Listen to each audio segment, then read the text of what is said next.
Hello, I'm Ralph van Broek. I'm a co-headmaster of theanyexperience.com. I would like to thank you that you take your time for this interview. You was Walter Donovan in Indiana Jones and the Last Crusade. It was a perfect role. Wonderful part, yeah.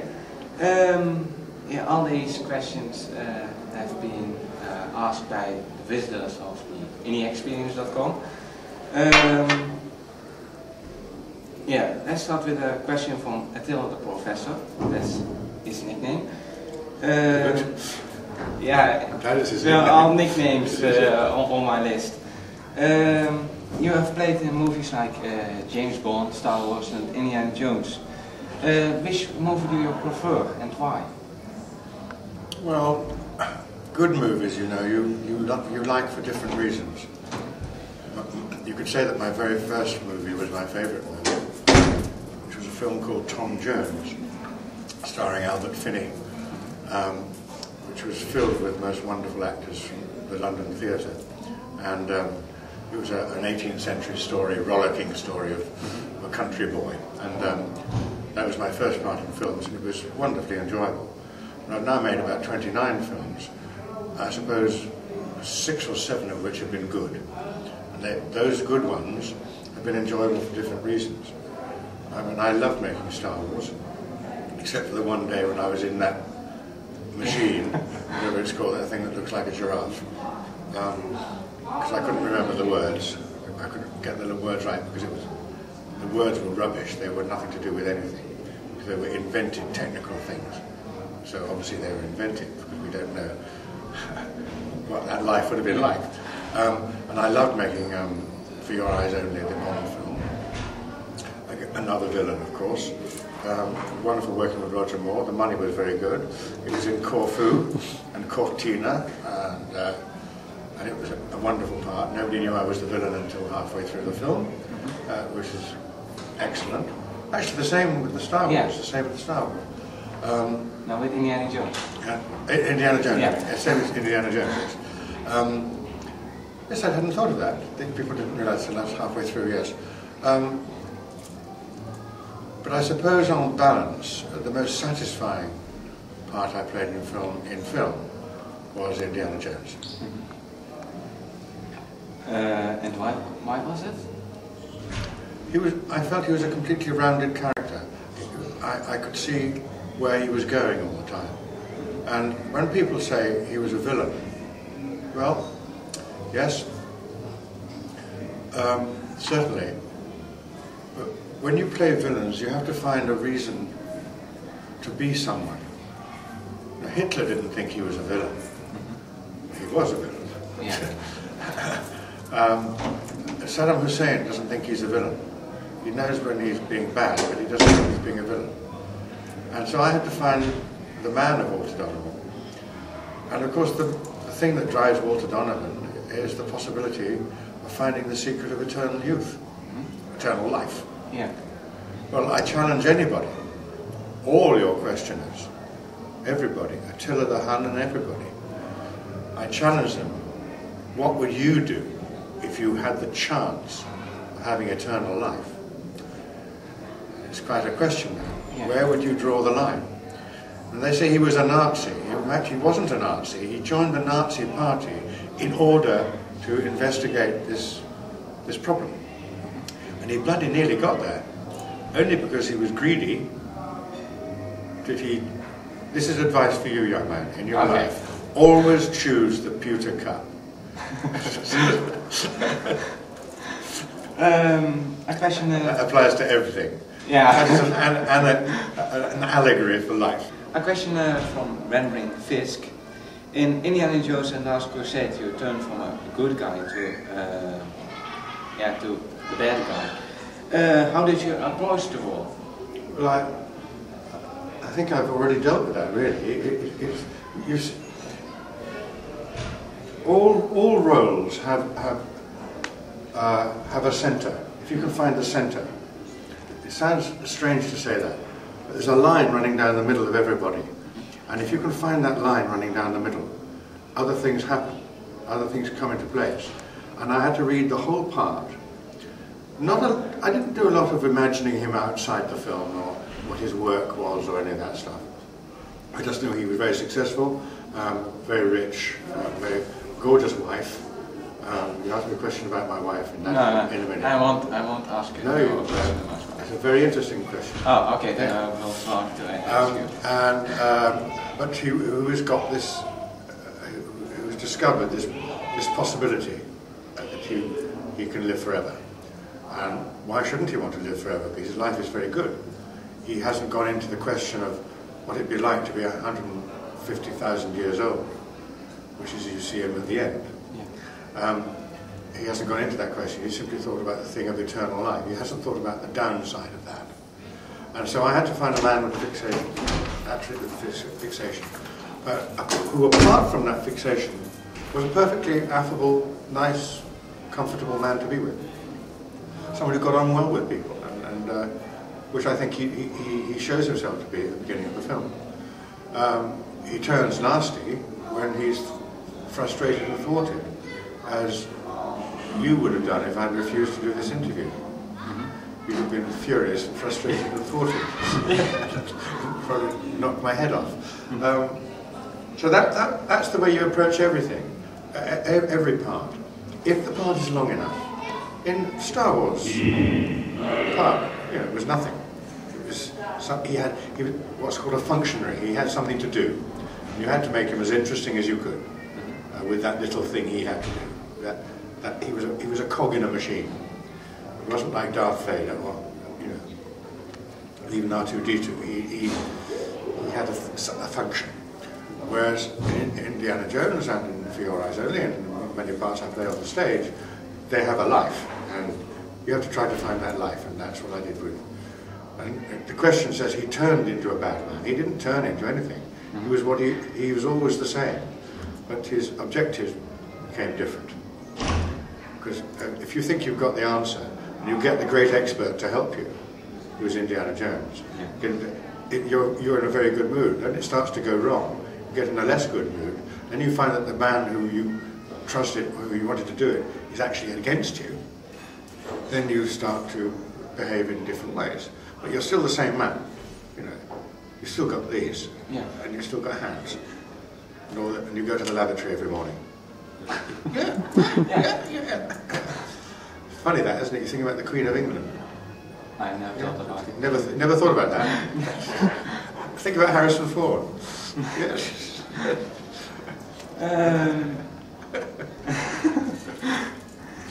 Another question from Fisk.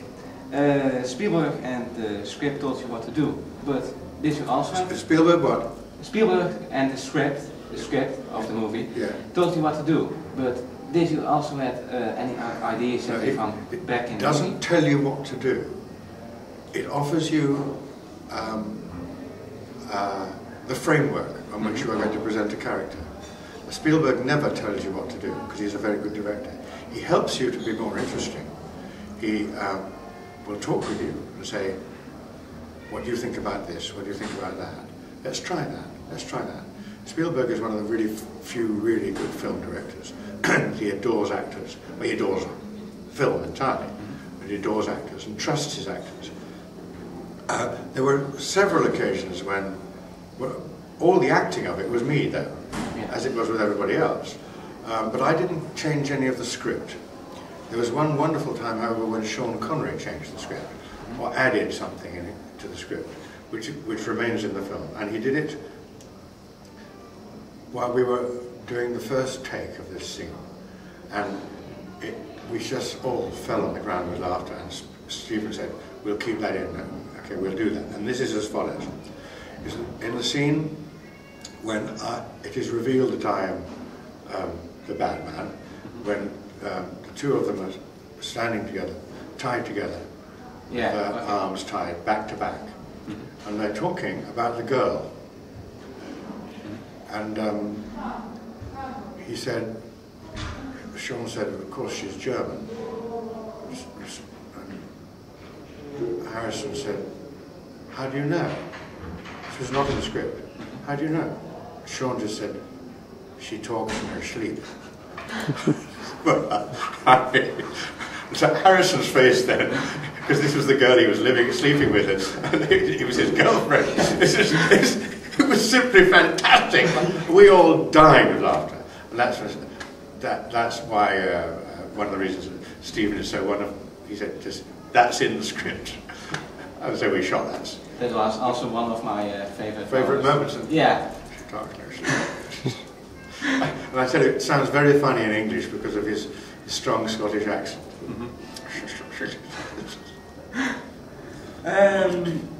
Let's see. What were your first thoughts when you were offered the role of Donovan, who was at that time the latest foe of the indie? How did I feel about it? Yeah. What your first thoughts were about that? Pure delight. I got it. We were at the question and answer session. Yeah. But I hadn't filmed right, that okay. much. When I was originally approached about being in the film, I was approached about being the German officer, sergeant, that nasty, vicious one. And I went and saw them about that. I failed to get it. And but somebody else in the same theatrical agency as myself did get it. And I was terribly jealous. I really wanted it. Really wanted to be in the Indiana Jones. Then the next day they rang me up and said, "Would you like to come and read for Donovan?"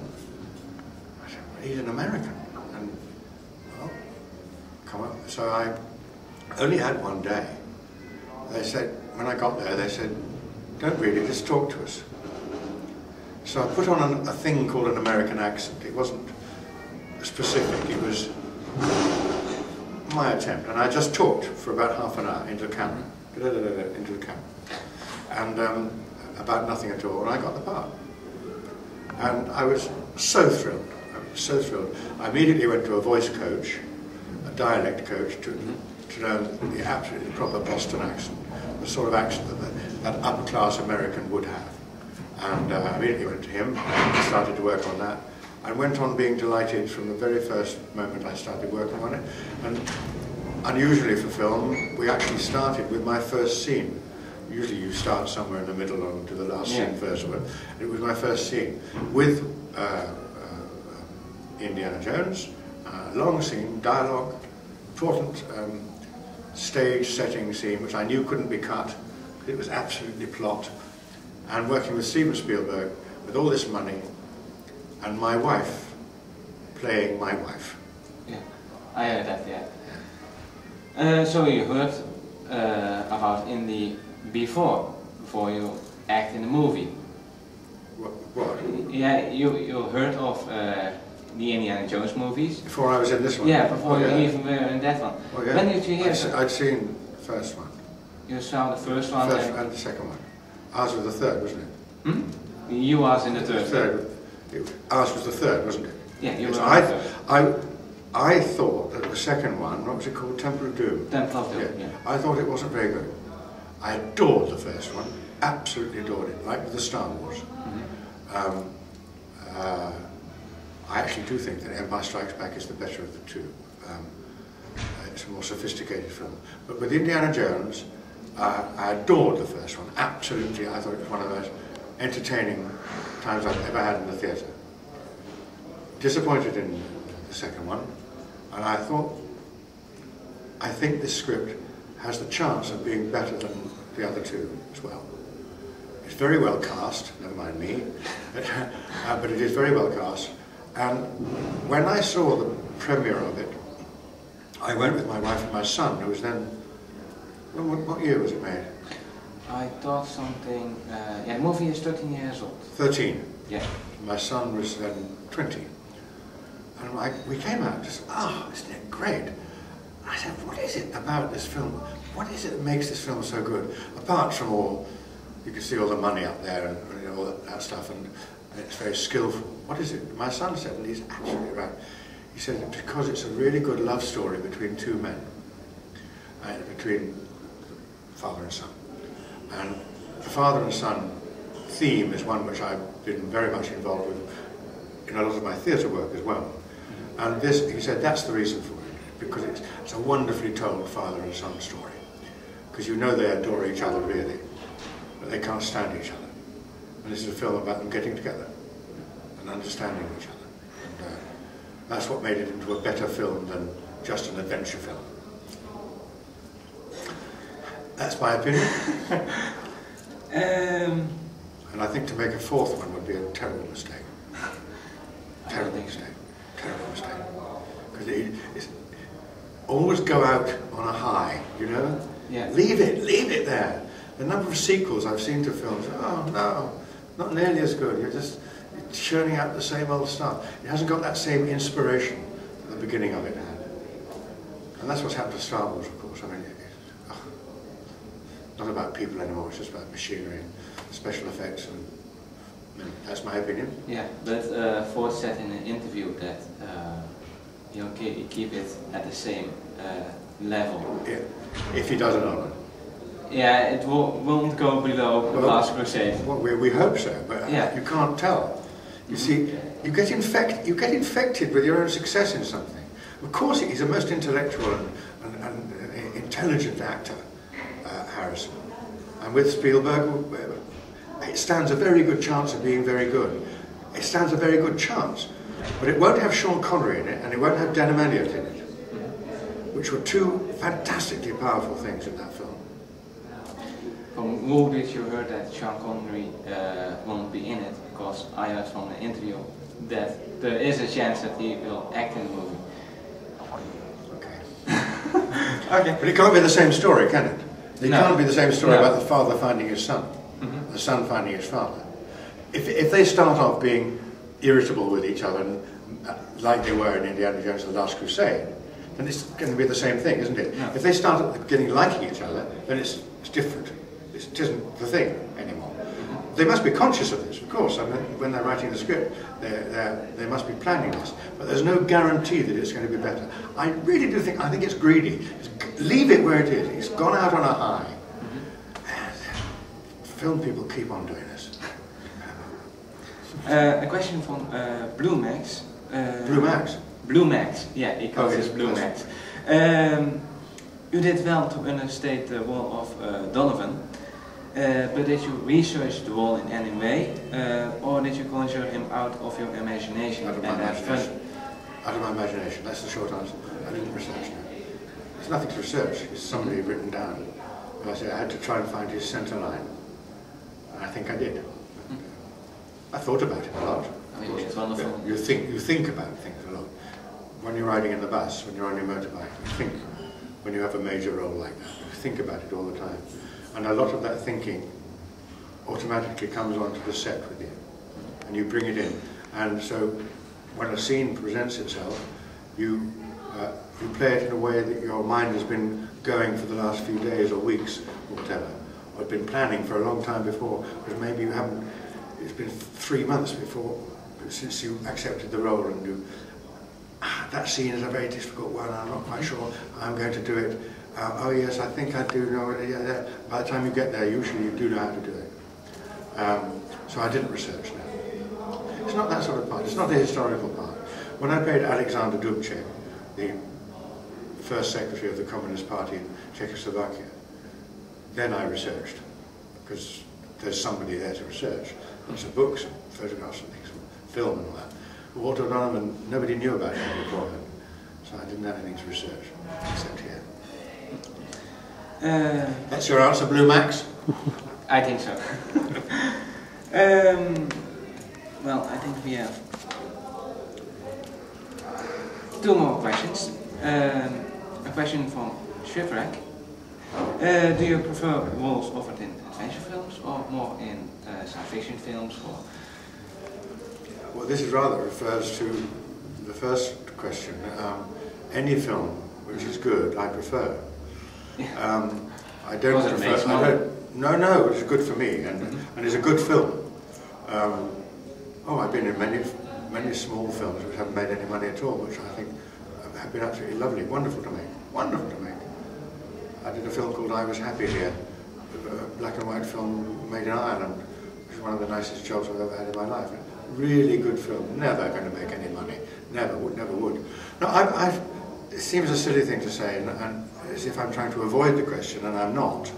I like anything that's good. I even like to make a film commercial, a television commercial, if it's good. We spend, you see, in our business, we spend so much time doing rubbish, doing just to earn your living. You know? And you have to do it, because the really good things don't come very often. When they do come, a pleasure. Oh. It's the same in the theatre, which I do a lot of, as you know. In fact, I'm doing much more theatre now than I did film, because I'm getting older and the parts are running out. So that, I'm afraid, is an unsatisfactory answer for him, but that is the fact of it, that I enjoy anything that's good. Yeah, the sequel to the trilogy of Indiana Jones 4 is coming up in 2005. However, you are dead in the underworld. Yeah, very dead, and very old. But if you were still alive in the underworld and George Lucas gave you a call and asked you if you would like to play a next role in the Indy 4 movie, would you accept it? I would kill for it. I would kill for it. I would love to. Absolutely love to. It's not going to happen. It's like I would love to do another Bond film too. Dead. So you would like to do a good guy, like you said in the question? Well, funny enough, the older I got, the more good guys I've played.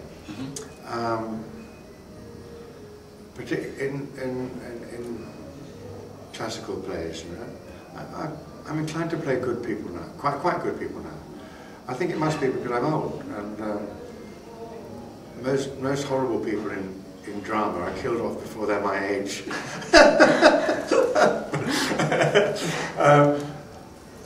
And I do enjoy playing people who are nice, because I realise that they too have a centre, and they're not all nice.